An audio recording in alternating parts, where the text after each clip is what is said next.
Jadi pertama ini massive action. Start where you are, use what you have, do what you can. Ya. Jadi kalau katanya Gus Dur itu orang Eropa ke bulan pakai roket, kita orang Indonesia ke bulan pakai tumpukan hasil penelitian ya. Jadi banyak meneliti tapi nggak diterapkan. Jadi ada dinding yang besar yang memisahkan kemampuan kita memproduksi pengetahuan dengan mendistribusikan pengetahuan. Jadi bagi saya tadi satu teladan lebih baik daripada 1000 ucapan, karena indah itu bukan pada kata tapi pada karya. Dan yang kedua, problem ya, itu adalah peluang yang belum dikenali. Problem is primary engine of innovation, but problem is not enough. Innovation is pivotal moment when talented, ambitious, and motivated people seek the opportunity to act on their idea.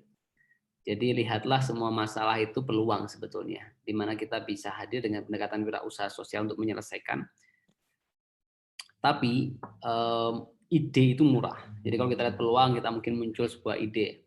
Ide itu murah, merealisasikannya yang mahal. Jadi masalah butuh sentuhan kewirausahaan untuk kita buat menjadi peluang yang menguntungkan, memberhasilkan, dan memberikan kebermanfaatan. Dan yang penting, bahkan kalau saya bilang skill salah satu 5 skill utama ya tahun ini dan tahun-tahun mendatang itu people management. Bagaimana menginfluence orang untuk bisa bersama-sama mengejar cita-cita atau misi yang ingin kita capai. Saya yakin no company ever created innovation, people innovate not company. Garbage in, garbage out ya. Jadi penting membangun tim yang solid, lalu kita memberikan kebermanfaatan dan lain sebagainya gitu.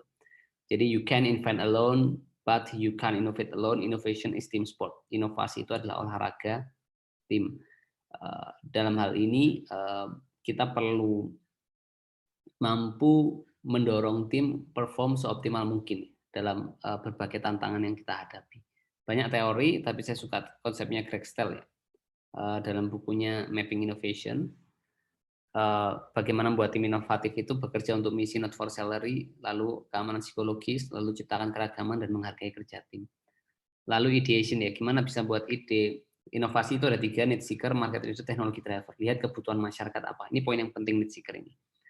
Karena banyak orang mengembangkan usaha gagal karena tidak sesuai dengan kebutuhan dan harapan masyarakat. Jadi dia mengembangkan apa yang orang tidak inginkan dan orang tidak butuhkan.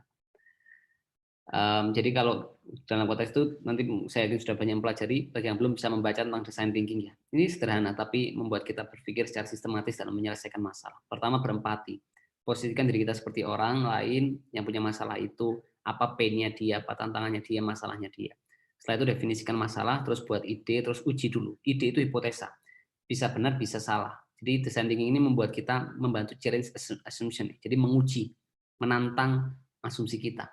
Lalu mendefinisikan ulang masalah dengan tepat. Teman-teman juga bisa pelajari soal Lean Startup atau baca bukunya ya Eric Ries. Soal bagaimana kita, kan ketika startup itu kita sumber daya minim. Nah, gimana kita bisa membuat prototipe dengan orientasi memvalidasi ide kita, tapi dengan sumber daya yang terbatas. Jadi secepat mungkin membuat produk, lalu berikan ke customer untuk diuji, lalu minta feedback dari solusi, dari masalah itu. Dan yang ketiga, soal kanvas bisnis model ini bisa baca bukunya Alexander Osterwald. Jadi dia mengajarkan soal kanvas bisnis model. Sederhananya saya coba sampaikan secara singkat. Lihat customer segment dulu. Siapa masyarakat yang mau kita layani, yang mau kita bantu, yang mau kita selesaikan masalahnya.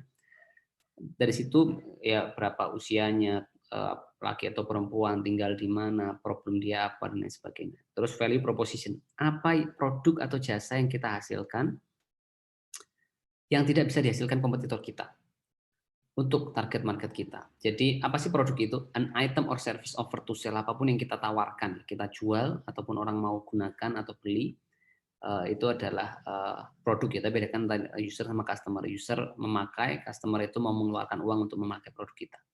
Terus channel ya, bagaimana produk kita, value kita bisa sampai ke masyarakat. Lalu customer relationship, bagaimana kita mempromosikannya atau bisa berkomunikasi dengan mereka. Terus lihat key activities, apa sih yang perlu kita lakukan untuk membuat produk ini. Apa aktivitas layanan itu, jadi betul-betul sedetail mungkin akan membantu kita step by step menyusun berbagai program atau aktivitas untuk menghasilkan produk.